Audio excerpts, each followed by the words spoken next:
प्रभु यीशु मसीह के जो लहू के विषय में, प्रभु यीशु मसीह का लहू कितना ज़रूरी है और प्रभु यीशु मसीह के लहू में ऐसी कौन कौन सी बातें हैं जो उनके लहू से, उनके लहू बहाने से जो है हमको मिलती है। ठीक है, तो मैंने पढ़ा इस वक्त प्रकाशित वाक्य उसका 12 और 11। इसमें लिखा है कि वे यानी कि वो लोग जो विश्वासी लोग हैं, वे मेमने के लहू के कारण और अपनी गवाही के वचन के कारण उस पर जयवंत हुए। उस पर जयवंत हुए, किस पर जयवंत हुए? जयवंत किस पर हुए? वो लोग यीशु मसीह के लहू के कारण और अपनी गवाही के कारण किसके ऊपर जयवंत हुए? जयवंत किस पे होते हैं? शैतान के ऊपर। शैतान के ऊपर यहाँ पर उन लोगों की बात करी जा रही है जो लोग प्रभु यीशु मसीह पर विश्वास करते हैं, प्रभु यीशु मसीह ने जो करा है उस पर विश्वास करते हैं और प्रभु यीशु मसीह के लिए अपनी जान दे देते हैं। ठीक है, देखिए जो प्रेम परमेश्वर आपसे और मुझसे उम्मीद करता है ना, वो यही है कि अगर आप अपनी जान भी प्रभु के लिए देने के लिए तैयार हैं तो प्रभु कभी भी उसको नहीं भूलेंगे, कभी भी। ऐसे लोग हैं जिन्होंने अपने लिए यीशु मसीह के लिए उनको जानने के बाद अपनी जान दी थी, यानी कि इतने ज्यादा बोल्ड, इतने हियाव के साथ वो सामने उभर के आए कि उन्होंने अपनी जान की परवाह ही नहीं करी और जहां गए वहां पर अपनी एक गवाही बनाई, गवाही बहुत लोगों के साथ बांटी और उसका जो परिणाम उनको ये मिला कि उनको अपनी जान गंवानी पड़ी। और वचन उन एक एक जान को जो परमेश्वर के लिए, यीशु मसीह के लिए गवाई गई है, उनको इतना बहुमूल्य मानते हैं, बहुत ज्यादा। और उन सब के नाम जीवन की पुस्तक में लिखे हैं, उन सब लोगों के जिन्होंने प्रभु यीशु मसीह के लिए अपने जान दी है, क्योंकि उन्होंने उस गवाही को जिया है जो परमेश्वर ने, जो प्रभु यीशु मसीह ने उनको दिया, उन्होंने उस गवाही को जिया है। ठीक है, तो यहाँ पर दो चीज को देखेंगे कि वो लोग किन दो चीजों के कारण जयवंत हुए। एक तो मेमने के लहू यानी कि यीशु मसीह के लहू के वजह से, और दूसरा अपनी गवाही। तो दो चीजों की वजह से लोग जयवंत हुए। मेरे साथ बोली मेमने के लहू, अपनी गवाही से।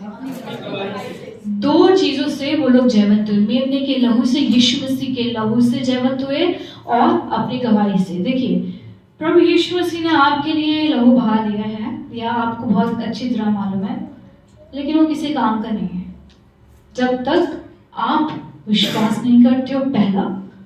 दूसरा, उसको अपने जीवन में लागू नहीं करते हो। तीसरा, उसको प्रोक्लेम नहीं करते हो, बताते नहीं हो, अंगीकार नहीं करते हो और उस गवाही को जीते नहीं हो, एक आज्ञाकारिता जीवन में, एक आज्ञाकारी जीवन में नहीं जीते, तब तक वो जो लहू है वो प्रभु यीशु मसीह का किसी काम का नहीं है, जब तक आप उसको अपने जीवन में लागू नहीं करते हैं।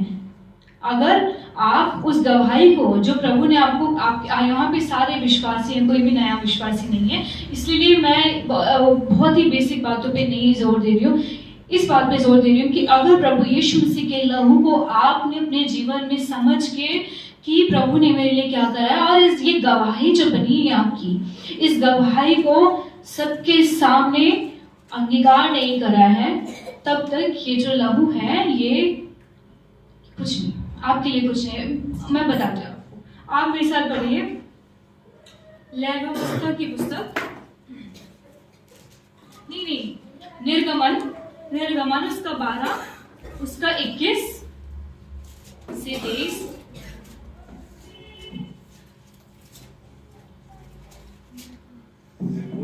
निर्गमन 12 अध्याय उसका 21 से 23 पर। तब मूसा ने इस्राएल के सब पुरनियों को बुलाकर कहा, तुम अपने अपने कुल के अनुसार एक एक मेमना अलग कर रखो और सौ का पशु बलि करना, और उसका लहू जो तसले में होगा उससे जूफा का एक गुच्छा डुबा कर। क्या बोला मैं? धीरे धीरे पढ़ना कि क्या बलि करना, उसका लहू जो आगे से पढ़ना पहले से। तब मूसा ने इस्राएल के सब पुरनियों को बुलाकर कहा, तुम अपने अपने कुल के अनुसार एक एक मेमना अलग कर रखो और फसह का पशु बलि करना। फसह का पशु बलि करना, ये पहला जो पासओवर, ये पहला फसह का पर्व जो है मूसा को प्रभु यीशु मसीह ने परमेश्वर ने जो है मनाने के लिए यहाँ पर बोला था। तो देखिए परमेश्वर किस तरीके से यहाँ पर बताते हैं कि तुम क्या करना। और उसका लहू जो तसले में होगा, उसका लहू जो मेमना जो तुम बलि करोगे, तो बलि करके वो जो लहू है वो तसले में इकट्ठा हो जाएगा, है ना। जो लहू जो मेमने को तुम बलि करोगे उसका लहू तसले में इकट्ठा हो जाएगा और उससे जूफा का एक गुच्छा डुबाकर उसी तसले में के लहू से द्वार के चौखट के सिरे और दोनों अलंगों पर कुछ लगाना। ठीक है, तो जूफा के विषय में मैं आपको थोड़ा सा बताती हूँ। जूफा एक ऐसे अलग अलग, वैसे पर्पल कलर का मैंने देखा था गूगल में, वो एक फूल होता है और ये सदाबहार फूल होता है और ये मिडिल ईस्ट के अंदर जहाँ पर प्रभु ये इजराइल है और यूरोप के अंदर इस्तेमाल होता है। ठीक है, तो ये दवाइयों के लिए भी इस्तेमाल होता है। लोग विश्वास करते हैं कि इससे जो है कई तरीके की बीमारियां जो ठीक हो जाती हैं।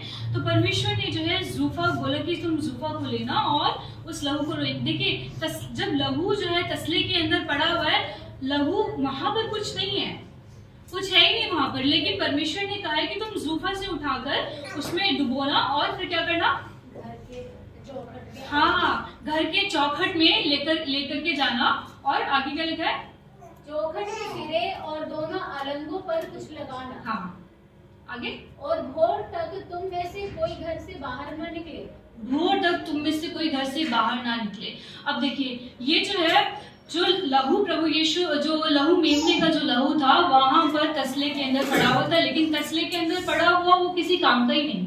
जब तक विश्वास के साथ, आज्ञाकारिता के साथ उस जूफे से जो प्रभु ने कहा था उसको उठा करके तुम अपनी चौखट पे नहीं लगाओगे और मैं जब तक ना बोलूं, जब तक तुम वहां से बाहर नहीं आओगे, तब तक वो लहू तुम्हें प्रोटेक्ट नहीं कर सकता, वो तुम्हें सुरक्षा नहीं दे सकता। अगर तुमने ऐसा कर दिया, अगर तुमने लहू को वहां पर लगा दिया, तब तो तुम सुरक्षित हो कि मेरा परमेश्वर यहोवा जो है स्वर्गदूत आएगा और वो देखेगा कि किसके पास जो है वो लहू का वो निशान नहीं है और उसको खत्म कर देगा। खत्म वो उसको भी कर देगा जिसके चौखट पे लहू का निशान है और वो घर से बाहर निकला था। क्या बोला परमेश्वर ने कि भोर तक घर से बाहर नहीं निकलना।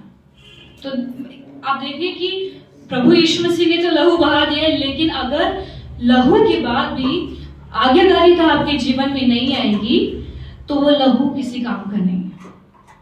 लहू के सबसे पहले लहू के बाद आज्ञाकारिता आती है और आज्ञाकारिता इतनी है कि ऐसी होनी चाहिए कि आज्ञाकारिता नहीं है आपके जीवन में तो लहू आपको प्रोटेक्ट नहीं कर सकता है।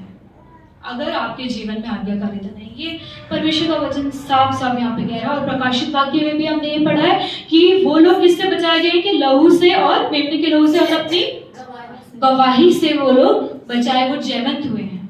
सिर्फ और सिर्फ लहू से नहीं, लेकिन अपनी गवाही से, अपनी आज्ञाकारिता से जो है वो लोग जयवंत हुए हैं। तो लहू के पहले आती है आज्ञाकारिता। लहू हर किसी के लिए नहीं है, लहू जो है हर किसी के लिए नहीं है, लेकिन वो लोग जो आज्ञाकारिता के लिए तैयार हैं उनके लिए लहू कारगर है। वो लोग जो लोग आज्ञाकारिता के लिए तैयार हैं उनके लिए कारगर हैं। जो लोग लहू को जान करके समझ करके भी अनाज्ञाकारिता में जीवन जीते हैं उनके लिए पर प्रभु यीशु मसीह का लहू एक समय पे आके कुछ काम का नहीं रहेगा। ये प्रभु का वचन ही बताता है। कोई और कुर्बानी नहीं होगी अगर आज्ञाकारिता में नहीं जिएंगे तो अगर आप आज्ञाकारी नहीं है तो यीशु करता। हमने पढ़ा कि प्रकाश वाक्य 12:11 के अंदर कि विटनेस और कन्फेशन, जो गवाही है वो गवाही कैसे बनती है। अगर आप कैसे बताएंगे कि दूसरों को अपनी गवाही बोल करके बताएंगे ना, है ना, शब्दों से, अपने शब्दों से, अपने अंगीकार करके। अच्छा, कैसे हम दूसरों को यीशु मसीह के बारे में बताते हैं। मैं तो सिंपल से हाँ, अपनी गवाही दी, या फिर सिंपल सा इतना बोल सकते हैं कि मैं तो इतना ही बता देती हूँ कि प्रभु यीशु मसीह आपसे प्रेम करते हैं। लेकिन इसके लिए अपने मुंह से मुझे शब्दों को निकालने की जरूरत है, वो शब्द इस्तेमाल करने की जरूरत है जो जरूरी है। वचन में लिखा है कि जो आपके शब्द हैं वो ही आपको जीवन दे सकते हैं और वो ही आपको आपके विनाश का कारण भी हो सकते हैं। तो शब्द जो है अंगीकार करना, मुंह से बताना। यहाँ पे जो प्रकाशित वाक्य में जो लोग हैं, हो सकता है उनके पास बहुत नॉलेज ना हो, जिन लोगों ने अपनी जान प्रभु के लिए दी है। यहाँ पे क्या लिखा है कि उन्होंने अपने प्राणों को प्रिय न जाना, यहाँ तक कि मृत्यु भी सह ली। वो लोग, ये ऐसे लोग हो सकते हैं कि इनको बहुत ज्ञान ना हो सकता है बहुत बाइबल का ज्ञान हो, लेकिन इनको सिर्फ इतना पता है कि यीशु ने मेरे लिए जान दी और मुझे ये लोगों को बताना है, और वो अपनी जान का भी जोखिम लेकर के हर उस जगह जाते हैं जहाँ पे वो जा सकते हैं और अपनी जान भी गंवा देते हैं। ऐसे लोगों को परमेश्वर बहुत प्रिय जानता है, जो अपनी जान जो है परमेश्वर प्रभु यीशु मसीह के लिए गंवा देते हैं। तो जो मैं आपको बता रही हूँ कि जो विटनेस है अपनी, यानी कि अपनी गवाही अपनी मुंह से बोल करके हमें बतानी है लोगों को, ठीक है। ये इसके बाद मैं आपको 7 ऐसी बातें बताती हूँ जो कि बहुत जरूरी हैं और लहू से ही हमको मिलती हैं। मेरे को आज कल भाभी बोल रही थी कि गुड फ्राइडे में तो 7 वचन बताओगे जो यीशु मसीह ने सूली पे बोल गए थे। मैंने कहा वो सब नहीं होगा, लेकिन कोई और 7 बातें हैं जो कि मैं बता सकती हूँ आपको। तो प्रभु यीशु मसीह के जो लहू के द्वारा हमारा छुटकारा है, आप पढ़ लीजिए इफिसियों 1 अध्याय उसका 7 पद, पहला पत्रस 1 का 18 से 19 भी निकाल लीजिए। हमको उसमें उसके लहू के द्वारा छुटकारा अर्थात अपराधों की क्षमा उसकी उस अनुग्रह के धन के अनुसार मिला है।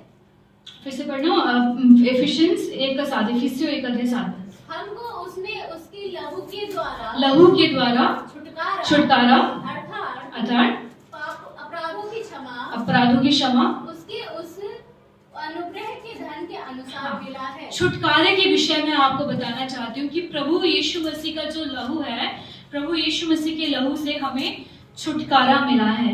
जो आप जब तक प्रभु यीशु मसीह ने लहू नहीं बहाया था और आपने विश्वास नहीं करा था, तब तक हम जो है शैतान के हाथों में ही थे, शैतान के हाथों में ही पल गए थे। और ये पता नहीं कैसे ये आत्मिक तौर से सारी चीजें होती हैं, लेकिन ये वचन बताता है कि तुम शैतान के हाथों में थे, तुम पाप के दास्तव में थे और तुम्हें छुटकारे की जरूरत थी। तुम आशाहीन व्यक्ति थे, तुम आशाहीन लोग थे, तुम ईश्वर रहित लोग थे। किसके हाथों में थे हम लोग? शैतान के हाथों के अंदर थे, और हमारा छुटकारा पॉसिबल ही नहीं था। शैतान से हमें कोई छुड़ा ही नहीं सकता था, आज भी नहीं छुड़ा सकता है किसी को भी शैतान के हाथ से। कोई अच्छे कर्म आपको नहीं छुड़ा सकते हैं, आपको कोई तांत्रिक या कोई भी विद्या किसी भी कुछ नहीं छुड़ा सकता। लेकिन छुटकारा सिर्फ और सिर्फ प्रभु यीशु मसीह के लहू में ही है। बोलिए प्रभु यीशु मसीह के लहू में छुटकारा है। प्रभु यीशु मसीह के लहू में हमें छुटकारा मिला है। पहला पत्रस 1 का 18 और 19 अगर हम पढ़े तो इसमें लिखा है कि क्योंकि तुम जानते हो कि तुम्हारा निकम्मा चाल चलन जो बाप दादों से चला आता है, उससे तुम्हारा छुटकारा चांदी सोने अर्थात नाशवान वस्तुओं के द्वारा नहीं हुआ। चांदी सोने से, नाशवान वस्तुओं से तुम्हारा छुटकारा नहीं हुआ है। या फिर तुम सोचो कि हम इतने तो पापी नहीं थे तो प्रभु ने हमें बचा लिया, ऐसा भी नहीं है। जो पाप अगर इतना सा पाप करा है या इतना बड़ा पाप करा है, कितने भी पाप, सच्चाई ये है कि हम पापी थे और हम शैतान की गिरफ्त के अंदर थे। एक गवाही हमने YouTube पे देखी थी और वो इतनी अच्छी, जो था वो पास्टर बन गए वो व्यक्ति। तो वो बता रहे थे कि वो शैतान के पुजारी थे और शैतान ही उनको जो है काफी सब बताता था कि ये सारी भविष्य की बातें जो है ना शैतान उसको उन पास्टर को बता देता था। लेकिन जब उनका प्रभु यीशु मसीह से एनकाउंटर हुआ तब वो गवाही इतनी सॉलिड थी कि वो बता रहे थे कि शैतान जो है वो जाने ही नहीं दे रहा था उन पास्टर को। वो शैतान चाहता था कि ये जो है मेरे ही कब्जे में रहे, और वो बातें करता था, वो पास्टर से बातें करता था कि मैं तुम्हें जाने नहीं दूंगा, और वो उसको मरवाने की कोशिश करता था, लेकिन वो नहीं जाने देता था।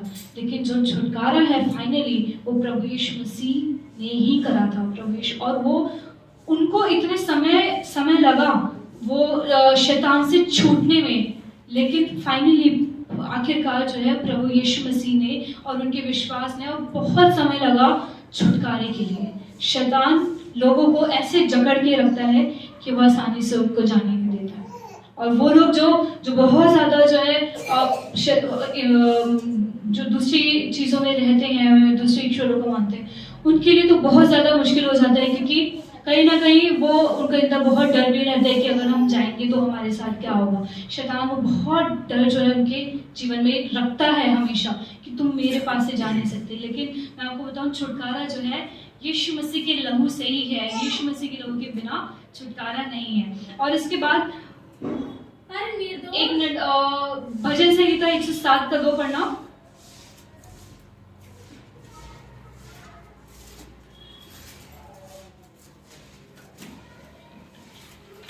यहोवा के छुड़ाए हुए ऐसा ही कहे, जिन्हें उसने शत्रु के हाथ से दाम देकर छुड़ा लिया है। शत्रु के हाथ से, वो हम शत्रु के हाथों में थे, कैद थे, लेकिन प्रभु यीशु मसीह ने जो है हमें दाम देकर के हमें छुड़ाया है।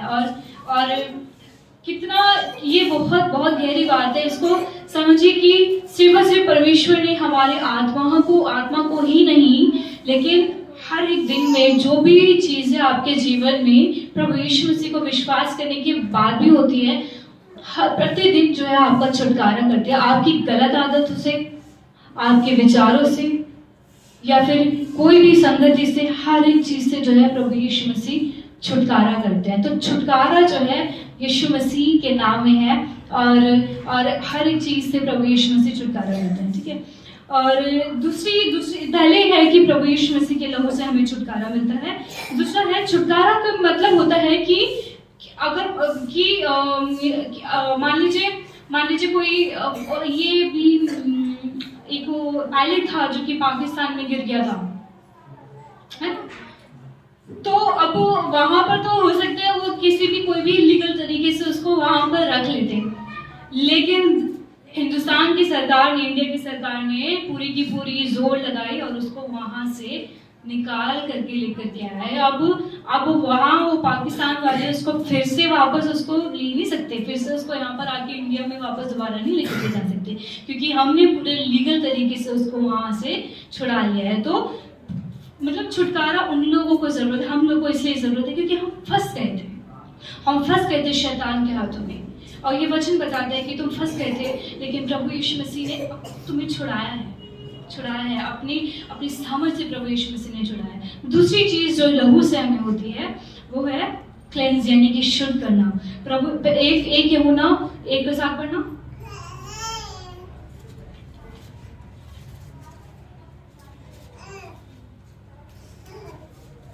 पर यदि जैसा वह ज्योति में है वैसे ही हम भी ज्योति में चले, तो एक दूसरे से सहभागिता रखते हैं, और उसके पुत्र यीशु का लहू हमें सब पापों से शुद्ध करता है ना। शुद्ध यानी कि जिसके अंदर कोई भी मिलावट नहीं होती। शुद्ध घी खाते हैं ना, शुद्ध घी, उसके अंदर ये विश्वास कर लेते हैं कि एकदम शुद्ध है, प्योर है ना, इसके अंदर कोई मिलावट नहीं। और इसी तरीके से प्रभु यीशु मसीह का जो लहू है वो हमें एकदम धो करके साफ कर देता है। इंग्लिश में इसको क्लेंस कहते हैं। क्लेंस का मतलब होता है कि धो करके साफ करना। जैसे कि जैसे यशाया में लिखा है कि हमारे जो पाप, जो हमारे काम है, हमारी आत्मा के अंदर मैले कुचले जो हमारे काम थे, वो हमारी आत्मा के अंदर धब्बे लगे हुए हैं। जब परमेश्वर हमको देखते हैं ना, एक पापी इंसान को देखते हैं, तो उनके अंदर ऐसे धब्बे दिखते हैं, अरे ये व्यभिचार का धब्बा, ये तो पूरा ही मनुष्य पूरा गंदा ही हो रखा है, इसके अंदर ये भी दाग लगा, इसके अंदर ये भी कलंक लगा, ये काला धब्बा, तरह के धब्बे प्रभु यीशु परमेश्वर को हमारे अंदर दिखते हैं। प्रभु को हमारे अंदर वो धब्बे दिखते हैं और हम सोचते हैं कि हम जो है कुछ अच्छा कर लेते हैं तो हमारा ये जो क्या नाम है दाग लगा है इसको हम मिटा देंगे, हम धो लेंगे अपने आप ही। हम नहीं धो सकते इसको। जो आत्मा के अंदर पाप लगा है वो सिर्फ परमेश्वर ही धोते हैं। तो प्रभु का जो लहू है, जिसे इन्होंने पढ़ा है कि यीशु का लहू, हमें सब यीशु का लहू ही है। वो जो पानी, किसी पानी से नहीं धुलना, ये जो काम आपके हो गए आपके आत्मा के अंदर, ये किसी भी पानी, लेकिन ये प्रभु यीशु मसीह के लहू से साफ होगा। और ये सिर्फ एक बार नहीं, ये हर रोज प्रभु यीशु मसीह आपको क्लीन कर सकते हैं, साफ कर सकते हैं। कोई धूल भी अगर जमती है, हम उसके ऊपर भी कपड़ा मारते हैं। प्रभु यीशु मसीह को भी आपके अंदर धूल दिखती है, प्रभु को भी, कि कहाँ पर धूल लगी है, कौन सा पाप रह गया अभी भी। प्रभु आपको क्लीन करना चाहते हैं, क्योंकि यीशु मसीह का जो लहू है वो आपको शुद्ध करता है। और प्रभु चाहते हैं कि आप छुटकारा पाओ। प्रभु चाहते हैं कि आप क्लीन जीवन जिए, साफ जीवन, शुद्ध जीवन जियो। आपके आत्मा के अंदर प्रभु नहीं चाहते कि कोई दाग लगे। प्रभु नहीं चाहते कि मेरा ये बेटा, ये बेटी जो है, इसके अंदर कोई भी दाग मुझे नजर आए, किसी भी तरह का पाप का दाग प्रभु नहीं चाहते। तो प्रभु ने इसीलिए अपना लहू बहाया है कि मेरे लहू से जो है मैं इनके सारे के सारे पाप धुल दूँ। ये विश्वास करें कि प्रभु के लहू बहाने से जो है हमारे पाप धुल जाए। आप पढ़ना क्या नाम है, भजन संहिता 51 उसका 7 अध्याय।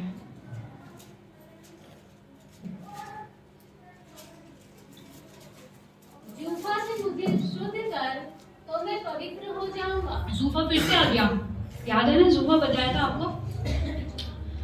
दाऊद के माइंड में वही चल रहा है कि जूफा, वो तसले के अंदर वो लहू, और क्या था, चौखट पे लगाना और बाहर नहीं आना। दाऊद के दिमाग में ही चल रहा है। फिर से पढ़ना इसको। जूफा से मुझे शुद्ध कर, हाँ, जूफा से मुझे शुद्ध कर तो मैं पवित्र हो जाऊंगा। तो मैं पवित्र हो जाऊंगा। तो दाऊद ये इस अवस्था में कह रहे हैं जब उससे पाप हो गया था। ये उसने पूरा गीत तभी लिखा था कि उससे पाप हो गया था। तो वो परमेश्वर को बताते हैं कि अपने जूफे से जो है तो धो करके मुझे साफ कर, मेरे पाप को धो, ताकि मैं साफ हो जाऊंगा। अच्छा, जो हमने पहले यूहन्ना 1:7 में पढ़ा था, इसकी जो भाषा है कि फिर से पढ़ने एक बार इसको, पहला यूहन्ना 1:7 को। पर यदि जैसा वह ज्योति में है वैसे ही हम भी ज्योति में चले। जैसा वो ज्योति में है, अगर आप भी और मैं भी अगर उसी ज्योति में चलेंगे, अंधकार में नहीं चलेंगे, उसी ज्योति में चलेंगे, तो एक दूसरे से सहभागिता रखते हैं। एक दूसरे से सहभागिता, यानी कि परमेश्वर से हम सहभागिता रखते हैं। जब आप ये सहभागिता रखोगे, जब आप परमेश्वर के साथ आपकी सहभागिता ये रहेगी, तब परमेश्वर हर रोज के जीवन में भी आपको शुद्ध करेंगे। आपसे कोई पाप हो जाएगा तो प्रभु वहां परमेश्वर आपको करेंगे। क्योंकि दाऊद से भी जो पाप हो गया था, दाऊद को भी पता था कि मेरे से पाप हो गया, तो उसको पता है कि अब उसको कहाँ जाना है। यानी कि जब आपसे पाप हो जाए, अब आपके अंदर वो शर्म, अगर आपके अंदर कोई गिल्ट आ गया, शर्म आ गया, कोई गुनाह हो गया है, आपको पता होना चाहिए आपको किसके पास जाना है। किसके पास जाना है? परमेश्वर के पास जाना है ना, कहीं और नहीं जाना। अब अगर गलती हो गई है तो प्रभु के पास आना है, क्योंकि शुद्ध से परमेश्वर करते हैं। अब अगर पाप हो गया है, कहीं और नहीं जाना है, कहीं और नहीं बैठना, कहीं और भटकना नहीं है, किसी भी बाबा के पास नहीं जाना है, किसी भी दोस्त के पास, लेकिन फौरन प्रभु यीशु मसीह के पास है। जैसे पाप हो जाता है, जैसे कोई पाप हो जाता है, वैसे प्रभु यीशु मसीह के पास दौड़ते हुए वो प्रार्थना कि प्रभु आप मुझे फिर से धो दो, मेरे अंदर फिर से दाग लग गया और मुझे फिर से साफ कर दो, और प्रभु आपको साफ करेंगे। दूसरी चीज ये है कि प्रभु जो है हमेशा आपको साफ करते रहते हैं, आज भी साफ करते हैं। तीसरी चीज जो मैं आपको बताना चाहती हूँ वो है लहू से जो है हम धार्मिक बनते हैं, है ना। रोमियो 5:9 पढ़ना।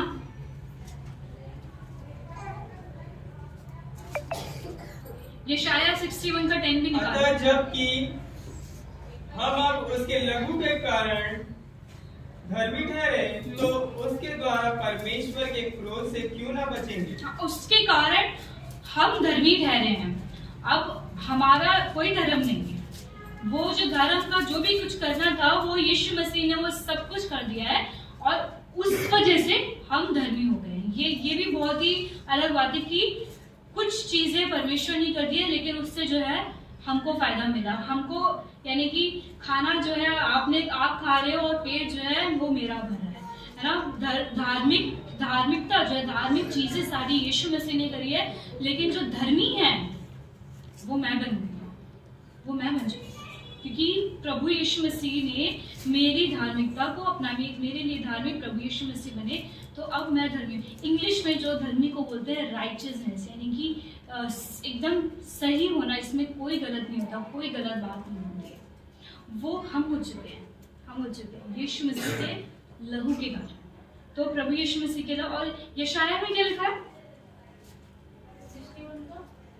10, मैं यहोवा के कारण अति आनंदित होऊंगा, मेरा प्राण परमेश्वर के कारण मगन रहेगा, क्योंकि उसने मुझे उद्धार के वस्त्र पहनाए और धर्म की चद्दर ऐसे ओढ़ा दी है जैसे दूल्हा फूलों की माला से अपने आप को सजाता और दुल्हन अपने गहनों से अपना श्रृंगार करती है। ये परमेश्वर की धार्मिकता है, जो कि आपको एक कवर कर दिया, आपको उठा दिया है। अब आपको ऐसा प्रभु ने सजा दिया है, ऐसा नया सा बना दिया है कि आपको देख करके कोई कह ही नहीं सकता कि इस व्यक्ति ने कभी कोई पाप भी करा हो। जो आपको देख करके कोई कह नहीं सकता कि इस व्यक्ति ने कभी पाप करा हो, आपने कैसे भी पाप करे हो, प्रभु यीशु मसीह आपको धर्मी बनाते हैं अपने लहू के द्वारा। जैसे कि हमने कभी कोई पाप नहीं करा, कैसे ऐसा हो सकता है कि एकदम जैसे आदम था, उस वक्त उसने कभी कोई पाप नहीं करा था, उस वक्त जब उसने पाप नहीं करा था, वैसा प्रभु यीशु मसीह जो है आपको बना सकते हैं, हमें बनाते हैं जब हम विश्वास करते हैं कि उसने हमारे लिए अपनी जान दी है, और उसके लहू से जो है मैं धर्मी बनती हूँ, मैं धर्मी बनता हूँ। तो अब कोई पाप हो जाए, ये याद रखना है कि प्रभु यीशु मसीह ने मेरे पर क्या करा, ये मेरे को ऐसे सजाया दुल्हन की तरह कि अब कोई मेरे को देख कर कह नहीं सकता कि तुमने पाप करा। शैतान आपको याद दिलाया तुमने करा तो था, याद करो उससे, तो बोलो कोई बात नहीं करा था, शैतान को बोलो कोई बात नहीं करा था, प्रभु ने माफ कर, अब मैंने कोई बात नहीं, अब मेरे लिए कोई बात नहीं।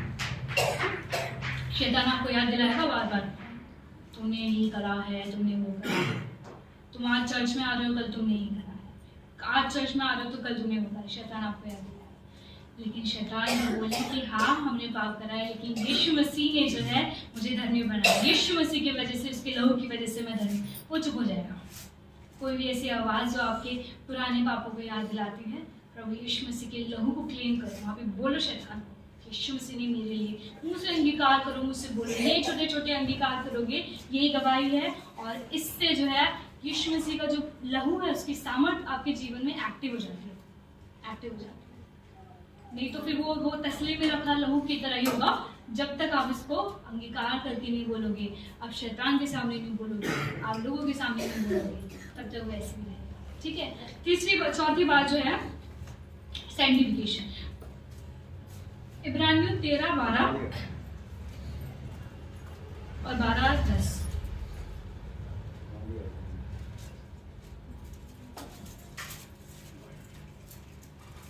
इसी कारण यीशु ने भी लोगों को अपने ही लहू के द्वारा पवित्र करने के लिए फाटक के बाहर दुख उठाया, इसलिए आओ उसकी निंदा अपने ऊपर लिए हुए छावनी के बाहर उसके पास निकल चले। हाँ, तो प्रभु यीशु मसीह ने जो है अपना हमें पवित्र करने के लिए ही ये दुख उठाया। तीसरी चीज है यीशु मसीह के लहू के द्वारा हम पवित्र हो जाते हैं।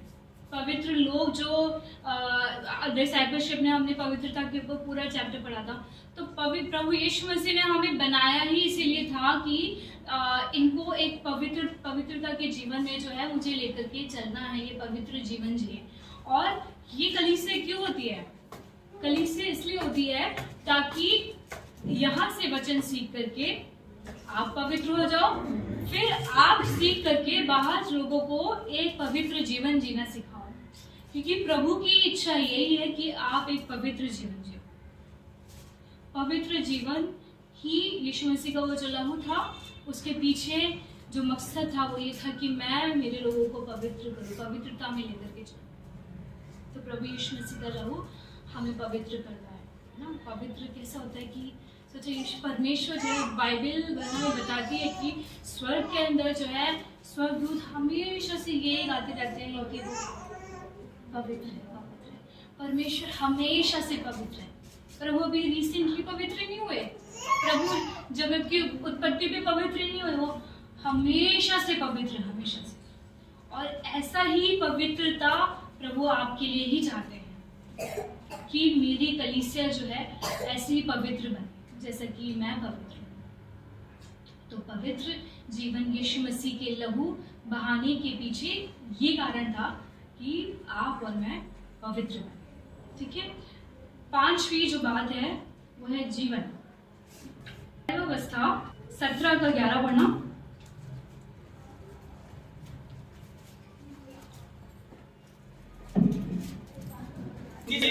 का प्राण लहू में रहता है। शरीर का प्राण लहू में रहता है। शरीर जो आपका शरीर है, हमारा शरीर है, हमारा प्राण लहू है। सोचो आपका सारा के सारा ब्लड निकल जाए तो खत्म है इंसान खत्म है। ठीक है। तो पढ़ना। क्योंकि शरीर का प्राण लहू में रहता है और उसको मैंने तुम लोगों को वेदी पर चढ़ाने के लिए दिया है। मैंने यानी कि परमेश्वर ने। आप वो जो यीशु मसीह के अंदर जो लहू था वो परमेश्वर का लहू था। यीशु मसीह के अंदर जो जीवन था वो परमेश्वर का जीवन था। आप सोचिए कि पूरे ब्रह्मांड को बनाने वाला परमेश्वर जो है उसका जीवन प्रभु यीशु मसीह के अंदर था। उसका जीवन प्रभु यीशु मसीह के अंदर था। और वचन बताता है कि क्या बताता है कि जो उस जीवन को, उस प्राण को परमेश्वर ने आपके लिए दे दिया है। तो सिर्फ ये नहीं कि आपको जो है ये इससे छुटकारा मिला, उससे छुटकारा मिला, आपको जीवन दान भी प्रभु यीशु मसीह की लहू से मिला है। हमें जीवन दान मिला है। एक जीवन तो परमेश्वर ने अपना जीवन यहाँ पर दिया, और जो अनंत जीवन है, अनंत जीवन की जो हम बात करते हैं, वो अनंत जीवन जो है प्रभु यीशु मसीह ने हमको अपने लहू के कारण दिया है। तो जीवन जो है प्रभु यीशु मसीह के लहू के कारण मिला है। और लाइफ ऑफ गॉड यानी कि परमेश्वर के जो जीवन था वो प्रभु यीशु मसीह के अंदर हमें देखने को मिलता है। और जो जान गई वो सिर्फ वो परमेश्वर की जान थी। वो ईश्वर खुद, परमेश्वर खुद इंसान के लिए, मानव जाति के लिए जो है कुर्बान हो गए थे। तो जब अब मैं आपका ध्यान यहाँ पे लेकर के आना चाहती हूँ कि यहाँ पर जब आप वो प्रभु भोज जब हम लेते हैं, आप जब प्रभु भोज लेते हो, आप वो सिर्फ याद नहीं है। आपको क्या लगता है कि प्रभु ने कहा है कि तुम मेरे याद में, मेरे स्मरण में सिर्फ ये करो, सिर्फ प्रभु की याद ही नहीं है, सिर्फ और सिर्फ याद नहीं है, लेकिन वो परमेश्वर का जीवन भी है। वो परमेश्वर का जो रोटी को आप तोड़ते हो ना, वो जो खाते हो, वो परमेश्वर की देह को खाते हो। तो जब परमेश्वर की देह को खाते हो तो आपका जो देह है, जैसे हम रोटी खाते हैं, कोई भी चीज खाते हो, ब्रेड खाओगे तो आपकी बॉडी में वो ब्रेड ही, जैसे वो ब्रेड ही शिव बन जाएंगी, है ना। रोटी खाओगे वो रोटी ही मैं बन जाऊंगी। तो जब आप ये रोटी खाते हो, परमेश्वर की इस रोटी को लेते हो, तो आपके अंदर जो है परमेश्वर का ही शरीर आ जाता है। आप परमेश्वर के शरीर को खाते हो। इसका बहुत ही, पता नहीं शायद से मैं इसको अपने शब्दों में आपको बता ना पाऊं, लेकिन जो परमेश्वर का जो कोई बता रहा है, परमेश्वर का जो यीशु का जो शरीर तोड़ा गया था वो हमारे लिए तोड़ा गया था, और इसको याद करते हैं हम उसके शरीर को ही खाते हैं। तो उसमें लिखा था, क्या नाम है, यूहन्ना पढ़ना, यूहन्ना में 6 अध्याय में 53।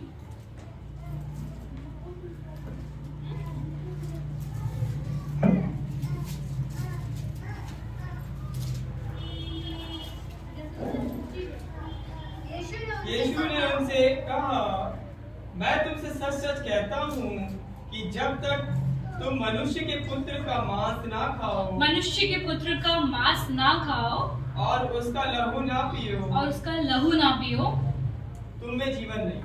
तुम्हें जीवन। तो ये जो जीवन है, जो मैं आपको बता रही हूँ, जो पांचवी बात है, वो जीवन परमेश्वर हमें देते हैं। और जब हम विश्वास कर लेते हैं और जब वो प्रभु भोज के अंदर भी हिस्सा लेते हैं, जो यीशु मसीह के लहू से हम पीते हैं और खाते हैं, तो उससे हमको जीवन मिलता है। इसको मैं और भी शायद किसी और दिन सिर्फ प्रभु भोज को ही हम लोग जो है और अच्छे से मनन करेंगे कि प्रभु भोज कितना गहरा है, प्रभु भोज कितना गहरा है। और प्रभु की जो देह है उसको आप खाते हो तो वो कितना कारगर करता है। और प्रभु भोज यहाँ से आप अनाउंसमेंट होते कि जो जिसका जीवन सही नहीं है वो इसमें से हिस्सा ना ले। हाँ, सही बात है। तो जिसका जीवन से प्रभु को आपने छोड़ रखा है, आप क्यों इसमें से हिस्सा? प्रभु ने तो आपके लिए अपनी जान दी है। जब आपके अंदर ये नम्रता और दीनता है ही नहीं, तो ये इसमें से आप क्यों सहभागी हो? लेकिन जो कटोरा, और मेरे को लग रहा था कि शायद आज भी मेज लगेगी, तो जो कटोरा और जो रोटी है, वो प्रभु यीशु मसीह के देह को, मैं भूल गई क्या बोल रहे थे, कि प्रभु यीशु मसीह के देह को जो है अपना हम लोग उसको खाते हैं तो हम जो है परमेश्वर की ही देह बन जाते हैं। ठीक है। और प्रभु का जो लहू पीते हैं हम लोग, तो प्रभु यीशु मसीह का जो लहू है वही हमारे अंदर आता है और वही जीवन बन जाता है, वही जीवन काम कर जाता है। अब बाहर का जो शरीर है उसको अंदर का जो जीवन है वो जिंदा रखता है। जो बाहर का शरीर है ना, उसको अंदर का जीवन जिंदा रखता है, क्योंकि अंदर आपके प्रभु यीशु मसीह का लहू, प्रभु यीशु मसीह का उसकी देह है। अब जब तक ये आत्मा चाहेगी, प्रभु का जीवन चाहेगा, तब तक आपका बाहर का शरीर जिंदा रहेगा। इसीलिए जब आपके अंदर प्रभु का प्रेम आ जाता है, प्रभु की एकदम लीन हो जाते हो, तब आप बीमारी में भी नहीं बैठ ही नहीं पाते हो। आप चुप ही नहीं बैठ पाओगे। आपको मन ही नहीं करेगा कि मैं ना आऊँ, मैं प्रभु का बिना वचन ना पढ़ूं, क्योंकि अंदर जो है ना, आपने यीशु मसीह को खा लिया। अंदर जो शरीर है ना, वो यीशु मसीह का है, और वही आपको बाहर से जो है ना खुश करता है कि नहीं, करो। ये अंदर का शरीर हमको बाहर खुश करता है। ये अंदर का शरीर जब तक प्रभु की इच्छा पूरी नहीं हो जाती है ना, वो आपको चलाएगा जब तक आपकी मृत्यु नहीं आ जाती। अंदर की जो आत्मा है, जो अंदर आपने यीशु मसीह के शरीर को गाया, वही आपको बाहर चलाएगा। तो पांचवी बात है कि यीशु के लहू से जो है हमें जीवन मिलता है। Lord Jesus we receive your word Lord king. उसके बाद फिर उसके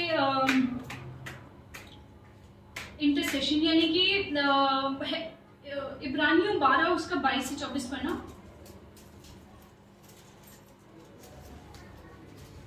पर तुम सियोन के पहाड़ के पास और जीवित परमेश्वर के नगर स्वर्गीय यरूशलेम के पास।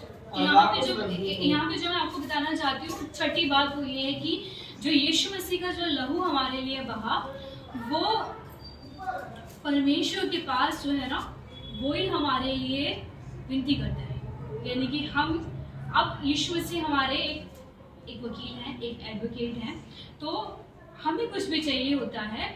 अब एक मैं वीडियो देख रही थी कि जो चश्मा जो यीशु का चश्मा जो है ना, वो हमारे बीच में आ गया। परमेश्वर ना आपको ऐसे ही नहीं देखते। अगर परमेश्वर आपको ऐसे ही देखेंगे ना, तो प्रभु इतने पवित्र है कि वो आपके साथ रिश्ता कायम ही नहीं कर पाएंगे। लेकिन जब प्रभु यीशु मसीह आज के दिन में कह रही हूँ, आज इस साल इस दिन जब वो आज आपको देखते हैं, तो वो यीशु मसीह के जरिए देखते हैं। यीशु मसीह का एक चश्मा पहन करके तब फिर आपको देखते हैं, तब आप उनको अच्छे लगते, तब आप उनको पवित्र नजर आओ।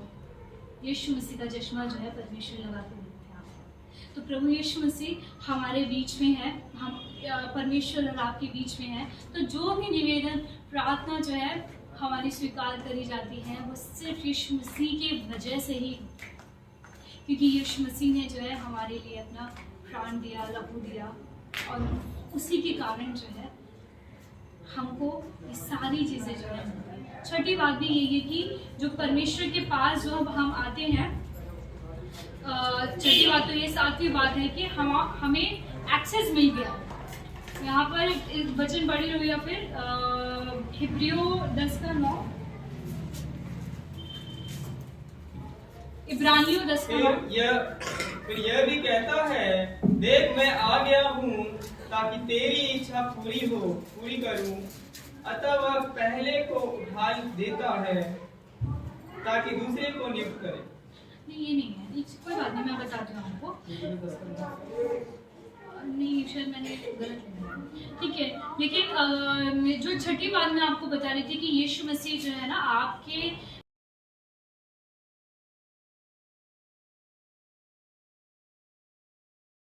तो बहुत छोटी बात है, क्योंकि आप तो यीशु मसीह के लिए जान भी देने के लिए तैयार हो। जान देने वाला प्रेम करना सीखो प्रभु से कि प्रभु मैं आपके लिए, आपने हमारे लिए जान दिया, आप भी आपके लिए जान देना चाहते हो। ये अगर छोटा भी काम करना है ना, छोटी भी सेवा करना चाहते हो, छोटी भी सी भी सेवा, वो भी इस भाव से करो कि मैं यीशु के लिए अपनी जान भी दे सकता हूँ। हालांकि मैं सेवा तो छोटी कर रही हूँ या कर रहा हूँ, लेकिन मैं इससे भी बढ़कर भी कर सकती हूँ प्रभु की, अगर मैं प्रभु के लिए अपनी जान भी दे सकती हूँ।